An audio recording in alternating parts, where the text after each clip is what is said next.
Catus, Maximus here. This is just a quick bench review of this big Proto 1 7/8 slugging wrench, also known as striking wrenches, sometimes called slogging wrenches, particularly in European countries.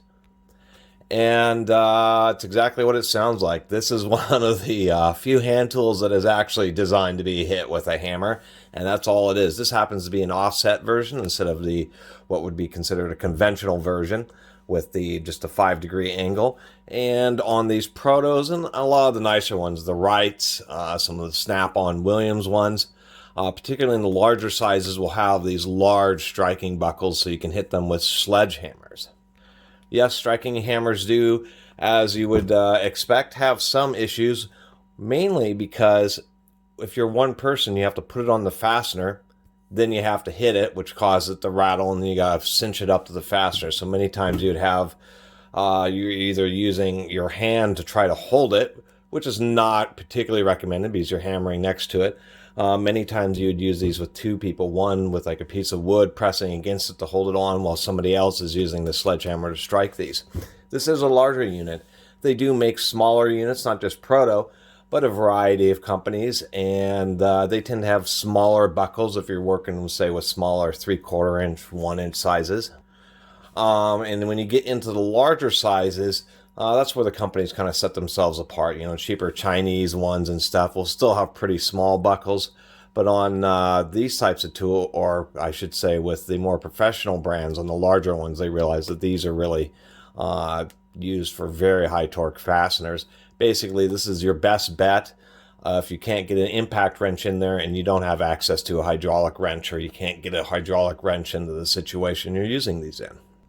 These are the original manual impact wrench. These aren't to be confused with interchangeable head wrenches like this, which are just so you don't have to have a whole array of extremely heavy, oversized box wrenches. You just need a handle and different heads. These are not for slugging, even though they're a stubby wrench. Slugging wrenches definitely have some type of built-up area at the end of the wrench, specifically for hitting with a hammer when you're working on large fasteners like this, although this is a wooden one. So anyway, I didn't own any of these before, but I went by my favorite tool shop, and for 25 bucks, I couldn't help. This is an old one, obviously been sitting around rusting, but it actually appears to be brand new. There is absolutely no marks on this particular one of ever being hit with a hammer. Surprisingly enough, considering you might think, oh, from Proto, they still sell this new. It's a J2630 SW slugging wrench. They also, I should quickly mention that they do have kind of an odd kind of sizing, where at least on those Protos, and I found it's not consistent with all manufacturers of slugging wrenches, but on the Proto, they're actually, this 1 1/4 inch is listing the height to the buckle, so you have an idea of how big a space you need to get the wrench into, and the actual size of the ring would be 1 7/8. And of course, they do make these in open-end versions as well as 6 points. But as far as I've ever seen any pawn shops or anything, it's almost always the 12-point versions, just because it is a slugging wrench. And the problem with the 6-point version is that you have that 60-degree swing, and that really oftentimes makes it so that you just can't get a very good angle on it. So they're almost exclusively 12-point versions, just so you have more clock angles, so you can actually get a good hit on the striking surface. And once again, they're just surprisingly not that expensive. This Proto is like around this size, this particular 1 7/8 version with that's offset, which also seems to be more common than the traditional or what I would say conventional style wrenches, just because many times you're using these wrenches on types of flanges with lots of bolts, and you want to be able to clear the head of the bolt next to it.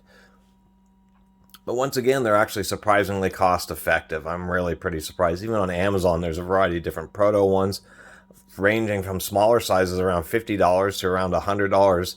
And I believe it's just because of it's just such a short piece of steel, and it's a much smaller stamping die that's required than like a big combination box wrench. You're only broaching one side of it.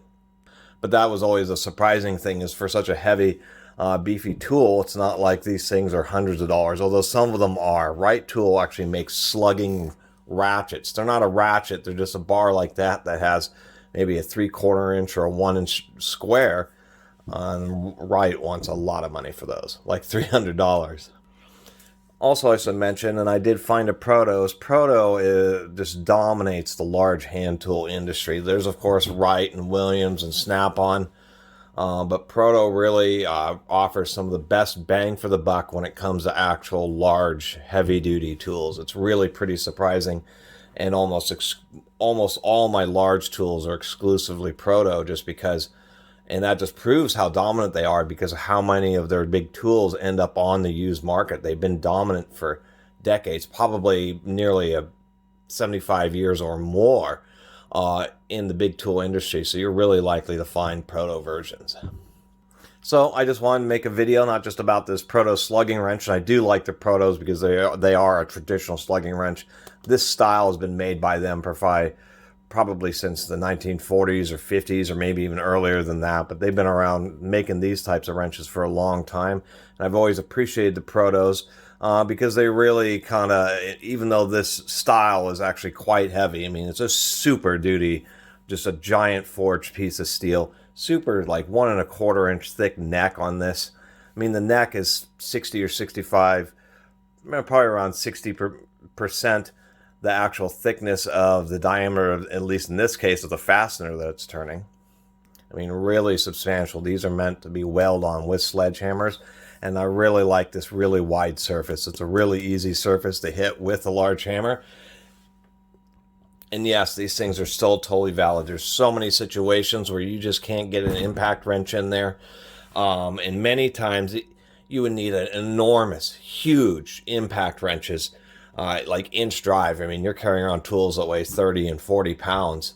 To do what you can do with a hammer and a wrench, you can easily get, I'm sure, over 1,000 pounds of torque, probably way more than that. I don't know the calculations of actually hitting a wrench. You're actually hitting a lever, because it still gives you about 12 inches of leverage on that fastener, and then you're pounding it with a hammer, and you can get even the tightest of fasteners loose with one of these.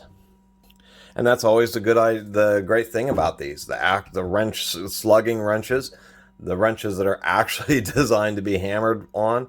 And when you get one of these things, particularly if you're ever working, maybe, you know, on the farm or those types of situations where you're working with fasteners where you need one of these, they can actually work surprisingly well.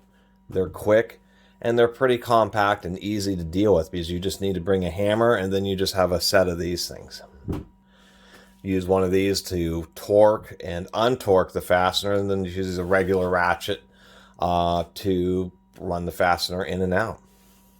And they're always a neat talking point for people who aren't familiar with them, just because it's such an odd looking, like, that's a really odd stubby wrench with a really unergonomic square handle. Why would you even make a wrench like this?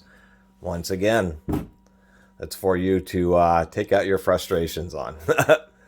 Anyway, I really appreciate everybody who's been watching and subscribing and commenting. And if you haven't subscribed, please do. Until next time, Catus Maximus out.